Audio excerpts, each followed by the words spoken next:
नमस्कार मंडळी. महाराष्ट्राच्या राजकारणात सध्या एका पुरस्कारावरून मोठा गदारोळ माजलेला आहे. केंद्र सरकारने महाराष्ट्राचे माजी राज्यपाल भगतसिंह कोश्यारी यांना पद्म पुरस्कार जाहीर केलेला आहे. इकडे शिवसेनेत म्हणजे ठाकरे गट संतापाचा उद्रेक झालेला असून खासदार संजय राऊत यांनी या निर्णयावर भाजपवर अत्यंत बोचऱ्या शब्दात टीका केलेली आहे. राऊत म्हणाले की कोश्यारींना पद्मभूषण देणाऱ्यांना बाळासाहेबांनी जोड्याने मारलेले असते. काय आहे संपूर्ण प्रकरण?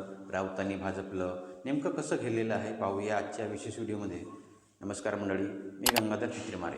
केंद्राने नुकतीच पद्म पुरस्कारांची घोषणा केलेली आहे, ज्यात भगतसिंह कोश्यारी यांच्या नावाचा समावेश आहे. पण महाराष्ट्रात कोश्यारींचा कार्यकाळ अत्यंत वादग्रस्त राहिलेला होता. छत्रपती शिवाजी महाराज, महात्मा फुले आणि सावित्रीबाई फुले यांच्याबद्दल त्यांनी केलेले विधान महाराष्ट्राच्या मनाला लागलेली होती. यामुळेच विरोधक आता विचारत आहेत की महाराष्ट्राचा अपमान करणाऱ्या व्यक्तीला केंद्र सरकार सन्मानित कसं काय करू शकतं. संजय राऊतांनी सटकून टीका केलेली आहे. संजय राऊत नेहमीच आपल्या आक्रमक शैलींसाठी ओळखले जातात. यावेळी त्यांनी थेट भाजपच्या हिंदुत्वावर आणि बाळासाहेबांच्या नावावर प्रश्नचिन्ह उपस्थित केलेलं आहे.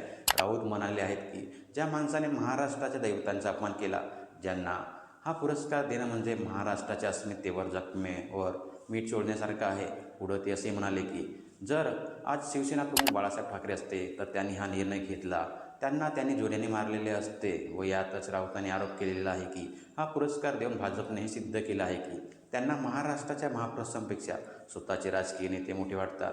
त्यानंतर भाजपचं प्रत्युत्तर आणि राजकीय प्रतिक्रिया बघा. दुसरीकडे भाजपने या टीकेवर समाचार घेत म्हटलं आहे की राऊतांची भाषा ही त्यांच्या वैफल्यातून आलेली आहे. कोश्यारींनी प्रदीर्घ काळ सार्वजनिक जीवनात सेवा केलेली आहे, त्यामुळे त्यांच्या कामाची दखल घेऊनच हा सन्मान देण्यात आलेला आहे, असं भाजपचं समर्थकांचं म्हणणं आहे. तर मित्रांनो, एकीकडे केंद्र सरकार कोश्यारींना सन्मान करत आहे, तर दुसरीकडे विरोधक याला महाराष्ट्राचा अपमान मानत आहेत.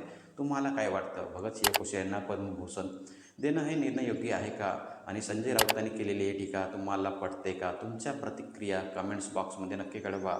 अशाच राजकीय घडामोडींसाठी आपल्या चॅनलला सबस्क्राईब करायला विसरू नका. तोपर्यंत धन्यवाद.